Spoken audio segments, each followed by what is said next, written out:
Welcome back to Dread Next Door. Today's story is one that will keep you up at night. I still remember the day I moved into my new apartment like it was yesterday. The smell of fresh paint and the sound of hammers ringing in my ears as I stepped into the foyer. As I was unpacking my boxes, I couldn't help but notice the strange looks from my neighbors. My apartment was on the third floor, and as I was carrying my last box up the stairs, I saw a figure standing in the hallway. It was a woman with long, curly hair and a white dress that seemed to glow in the dim light. She smiled at me, and I smiled back, but as I reached my apartment door, I turned around, and she was gone. I brushed it off as my imagination, but the feeling of being watched lingered. The next day, I decided to explore my new neighborhood. The streets were lined with tall trees, their leaves crunching under my feet as I walked. The air was filled with the sweet scent of blooming flowers, and I felt a sense of peace wash over me.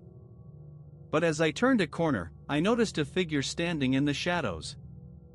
It was the woman from the hallway, and this time, she wasn't smiling.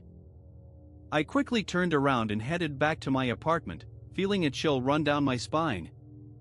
As the days went by, I started to notice strange things happening around me. Doors would slam shut on their own, and I would hear whispers in the night.